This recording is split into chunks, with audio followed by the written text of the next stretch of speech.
Iya, Bu. Iya. Tolong bantu. Iya, sus. Udah. Iya, geng. Udah. Jadi buat ya dibilang robek enggak, dia pokoknya kayak bengkak. Enggak, jadi dia kayak kesayat gini. Gitu. Robek? Iya. Robek? Cuman bingung nggak sih bilang robek, soalnya polisi cuma bilang di sini bekas pukulan ya, Mbak, katanya ini ada bekasnya gini, katanya ada bekas pukulan. Oh, kamu lihat kan tapi? Iya, karena di sini juga diotopsi, di kepala ini juga diotopsi. Dipotong? Ya, dibelah. Saya ngeliat. Oke. Terus? Titik. Sini? Ya, ini tangan pelaku tuh ada di sini. Bekasnya? Iya, jadi ponakan saya tuh nggak bisa mingkem, Wow.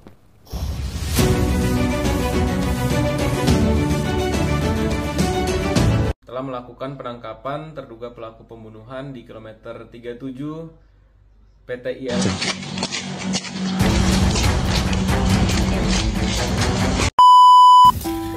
Hai guys, jadi kali ini kita akan membahas sebuah kisah dari tulang bawang Lampung nih guys. Nah, anak perempuan yang sempat viral di podcastnya Om Denny Sumargo ini guys, bernama Rizky Alesya Zahra atau lebih dikenal dengan Zahra nih guys. Mungkin kalian udah pada dengar dan udah pada nonton podcastnya, benar-benar menyedihkan banget. Seorang anak perempuan yang ditemukan tewas pada Minggu malam tanggal 22 Juni 2025 nih guys. Ibu dan tantenya Rizky ini datang ke podcast Bang Denny karena proses pencarian kasus si Zahra ini guys udah 1 bulan menurutnya jalan di tempat aja nih guys. Nah, jadi mereka datang biar Om Denny ini bisa untuk membantu meng-up kasus ini biar nggak tenggelam nih. Nah, ternyata setelah beberapa hari podcast dari Bang Denny itu, akhirnya pelaku pembunuhan adik Zahra ini berhasil ditemuin nih guys. Jadi guys, hari itu di hari Minggu tanggal 22 Juni, Rizky Alesya Zahra atau yang lebih dikenal dengan Zahra ini, anak yang berusia 10 tahun ini lagi libur sekolah nih guys. Nah, ibu dari Rizky ini guys adalah pekerja di perusahaan itu. Ayah dan ibunya ini pekerja di perusahaan itu, dan biasanya selalu pergi pagi dan pulang di sore hari atau sekitar jam 2 sore nih. Zahra ini adalah anak kedua dari 3 bersaudara. Jadi Zahra ini anak perempuan satu-satunya guys. Dia punya kakak laki-laki dan juga adik laki-laki nih guys. Nah, dalam kesehariannya Zahra adalah anak yang benar-benar penurut banget guys. Dia pokoknya sering bantuin ibunya, pokoknya membantu ibunya banget nih dalam ngejagain adiknya kalau ibu dan ayahnya lagi pergi kerja, nyiapin bekal ibunya, terus juga ngebantuin pekerjaan rumah. Pokoknya semuanya dihandle sama Zahra nih guys. Nah, di hari Minggu pada tanggal 22 Juni itu, Zahra sempat pesen nih sama ibunya, "Bu, jangan pulang sore-sore ya." Terus juga si Zahra ini sempat pengen membersihkan atau membersihkan rumahnya dan ngelipitin baju yang baru aja kering nih guys. Nah, hari itu setelah ibunya mau berangkat, Zahra juga sempat nanyain uang jajan yang ditinggalin sama ibunya guys. Nah, kemudian saat ibunya udah berangkat kerja, Zahra ini nih pengen mandi guys di kontrakan tempat mereka tinggal. Jadi mereka itu tinggal di sebuah kontrakan yang itu tuh rame banget kontrakannya, yang isinya tuh kayak orang-orang yang kerja di pabrik itu tuh guys. Nah, jadi si Zahra ini kamar mandi mereka itu kamar mandi umum sebelahan, sebelah sini kamar mandi laki-laki, yang sebelah sini tuh kamar mandi perempuan kayak gitu guys. Tapi atapnya itu nggak ada, jadi yang laki-laki tuh sebenarnya bisa ngintip kalau perempuan lagi mandi kayak gitu guys. Nah, si Zahra ini tuh sempat ngajak adiknya yang laki-laki buat mandi, kayak ngomong, "Dek, ayo kita mandi." Tapi adiknya ini belum mau mandi. Terus juga kayak yang adiknya ini pengen makan dulu. Jadi si Zahra sempat masakin telur nih buat adiknya makan dulu. Tapi setelah adiknya sarapan, si adik ini masih nggak mau diajak mandi bareng guys. Kayak, "Nanti dulu deh, mau main dulu," kayak gitu. Zahra juga sempat ngajak beberapa orang temennya nih guys buat mandi bareng biar dia nggak sendirian. Nah, Zahra pergi ke tempat teman-temannya, tapi teman-temannya nggak ada nih guys yang mau nemenin dia mandi karena mereka masih mau main dulu. Akhirnya si Zahra ini pergi memutuskan untuk mandi sendirian guys dengan membawa handuk dan juga alat mandi. Nah, lalu si Zahra ini guys setelah mandi nggak pulang-pulang lagi ke rumahnya, yang membuat kakaknya ini khawatir nih guys. Kakaknya sempat datang nih ke kamar mandi buat ngeliatin kemana sih adiknya si Zahra ini, tapi cuma nemuin anduk dan alat mandinya aja. Terus si kakak ini juga nyari kemana-mana, nanyain sama teman-temannya, terus juga nungguin mungkin si Zahra ini pergi main nih habis mandi sama teman-temannya dan nggak ngomong lagi. Tapi ditunggu-tunggu kok si Zahra nggak pulang-pulang guys. Nah, hingga pada akhirnya jam 1:30 sore, ibu dan ayahnya si Zahra ini pulang. Dan pada saat ibunya pulang, si kakaknya ini bergegas lah, "Bu, ibu, Zahra nggak pulang-pulang, ada hilang," kata dia bilang kayak gitu. Dan ibunya kaget dong, hilang kemana kayak gitu. Tadi katanya pergi mandi, tapi sampai sekarang nggak pulang-pulang, ujar si kakak. Lalu kakak dan ibunya ini pergilah naik motor mengelilingi sekeliling kontrakan atau komplek tempat mereka tinggal buat nyari si Zahra ini, guys. Nah, singkat cerita, si Zahra ini nggak ditemuin juga. Dicari ayahnya, dicari ibunya, dicari kakaknya, dicari teman-temannya, nggak ketemu juga, guys. Akhirnya si ibu memutuskan untuk ke rumah Pak RT dan melaporkan tentang kehilangannya anaknya ini, guys. Lalu kemudian Zahra ini dicari bersama-sama sama seluruh warga nih, guys. Nah, sampai dibawain orang pintar. Dan menurut orang pintar, si Zahra ini lagi disembunyiin dan akan ditemuin sekitar jam 9 apa jam 10 malam. Si ibu berharap banget Zahra ini bisa ditemuin dalam keadaan hidup nih, guys. Dan semua orang mikir mungkin si Zahra ini disembunyiin sama makhluk halus, karena daerah tempat mereka tinggal itu masih hutan dan itu daerah PT, guys, daerah tulang bawang. Nah, guys, jadi dalam pencarian itu, guys, seluruh warga ini nyari, ada salah seorang kontraktor yang juga kehilangan anak buahnya, yang tadinya katanya tadi pagi bilang pengen beli bensin tapi nggak pulang-pulang sampai sekarang nih, guys. Nah, beberapa orang warga tuh sempat curiga, kok sama sih sama kehilangan si Zahra ini? Kok bisa sih laki-laki itu juga menghilang dan dicariin sama bosnya? Akhirnya setelah seluruh tempat diselidiki dan dicari, Zahra nggak ditemuin, para warga berinisiatif buat ngedatangin si kontraktor ini nih, dan bilang pengen minta izin, pengen ngebongkar kontrakan si anak buahnya ini atau laki-laki ini nih, guys.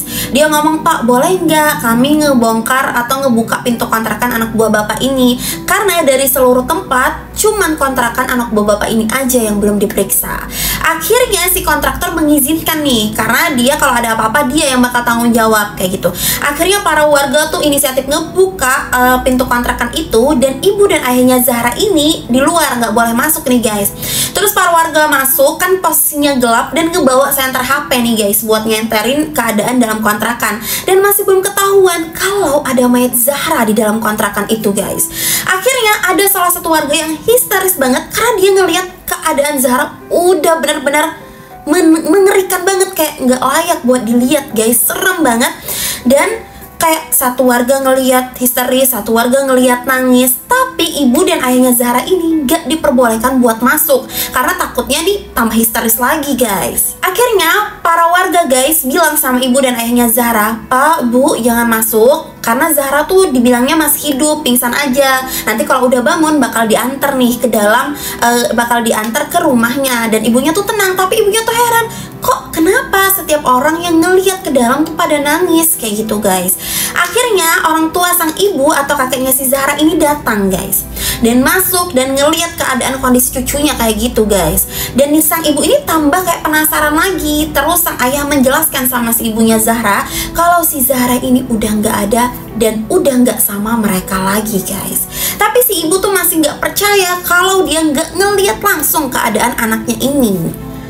Akhirnya pada minggu malam itu, tanggal 22 Juni, polisi datang sekitar jam 9:30 malam dan membawa mayat Zahra untuk diotopsi. Dan sang ibu pun meminta izin buat ngeliat bener nggak sih kalau ini anak dia, karena dia nggak percaya kalau yang ada di mobil ambulan itu adalah Zahra anaknya. Karena tadi pagi tuh masih ngomong sama dia, masih minta uang jajan, masih nyiapin bekal dia, pokoknya masih berinteraksi sama dia nih. Akhirnya polisi dengan berhati-hati ngizinin sang ibu buat ngeliat jenazah anaknya itu, tapi dengan syarat kalau ibu nggak boleh memeluk dan nyentuh karena mereka pengen cari sidik jarinya nih, guys, siapa pembunuh anak ini. Nah, kemudian dibukalah mayat itu, guys, di dalam ambulan, dan ibunya benar-benar shock banget dan nggak percaya kalau yang di dalam ambulan itu benar-benar anaknya dia yang masih berusia 10 tahun, guys. Nah, keesokan harinya tanggal 23 Juni, mayat Zahra ini dibawalah ke kota Bandar Lampung untuk diotopsi, guys. Nah, di sana yang mewakili keluarga Zahra adalah adik dari ibunya Zahra ini atau tantenya si Zahra. Tantenya si Zahra ini ikut membandingkan si Zahra, terus juga ikut ngeliat, dijelasin hasil otopsinya, dan dia ngeliat banyak banget hasil penyiksaan yang dilakukan di tubuh Zahra. Salah satunya ada luka di bagian pelipis ini. Terus, guys, dari mulut si Zahra itu kebuka kayak gini. dan di sini tuh ada bekas sumpelan. Jadi dari sini ke sini tuh pucat, tapi di sini ada putih guys, putih. Jadi bekas disumpel kayak gitu. Dan tangan si pelaku ini masih nempel guys, ngecekik lehernya si Zahra ini kayak gitu guys. Nah kemudian guys, bukan hanya itu, ada luka di bagian kaki, bagian tubuhnya lebam, dan menurut hasil otopsi Zahra ini diperkosa 2 kali guys, 2 kali guys, sampai bagian dubur dan kemaluan Zahra ini sobek guys. Sini. Ya, ini tangan pelaku tuh ada di sini. Bekasnya. Iya, jadi ponakan saya tuh nggak bisa mingkem. Jenazahnya terbuka. Dia begini. Jadi dia begini. Ininya ini ada bekas kayak sumpan gitu ke atas. Nah, polisi juga menyatakan kalau di tubuh Zahra itu hanya ada 1 cairan sperma guys, yang diduga itu milik dari Haryanto atau anak buah kontraktor itu yang sempat menghilang guys. Nah, kasus Zahra ini guys sempat belum terpecahkan selama 1 bulan, sehingga akhirnya ibu dan tantenya Zahra ini terus meng-up ke media sosial karena mereka takut kasus Zahra ini tenggelam guys. Nah, akhirnya mereka datang ke podcastnya Om Denny Sumargo, dan alhamdulillahnya beberapa hari sejak podcast itu ditemukan, pelaku pembunuhan si Zahra ini guys berhasil ditangkap guys. Nah, si Haryanto ini ditangkap di daerah Tulang Bawang dan lagi menyamar menjadi buruh tebu nih guys. Dia menceritakan kronologinya. Dia awalnya ngelihat si Zahra ini mandi dan terpancinglah hasratnya. Kemudian dia mengiming-imingi si Zahra dengan ciki-cikian atau makanan, dan dibawanya si Zahra ini ke kontrakannya dia. Kemudian sampai di sana si Zahra ini dia melakukan aksinya yang sangat biadab itu kepada Zahra guys, dan tanpa sadar dia tuh menghilangkan nyawa si Zahra ini. Nah, awalnya si Haryanto ini ingin menghilangkan barang bukti dengan cara membakar kontrakan tempat dia tinggal nih guys. Tapi sayangnya gas yang ingin diledakkannya itu, gasnya itu lagi habis guys. Nah, jadi nggak sempat kebakar itu rumah. Dan akhirnya si Haryanto ini ditemukan dan juga diancam dengan hukuman mati atas kasus pemerkosaan dan pembunuhannya itu guys. Pokoknya apapun itu, kita berdoa semoga adik Zahra ini diterima di sisi Allah dengan tempat yang sebaik-baiknya, dan semoga keluarga dari adik Zahra ini guys diberikan kesabaran, karena memang benar-benar kasusnya ini mengerikan banget guys. Kenapa harus ada pedofil anak yang tega banget sama anak kecil kayak gini guys? Kenapa harus anak kecil coba yang dijadiin dia korban? Kan sekarang tuh udah banyak banget kayak tempat-tempat untuk menyalurkan hasrat bejat guys, tanpa harus mengorbankan anak kecil ini guys. Pokoknya buat teman-teman semua, kalau kalian suka dengan ceritaku, jangan lupa di like, di subscribe, dan juga di share. Bye bye.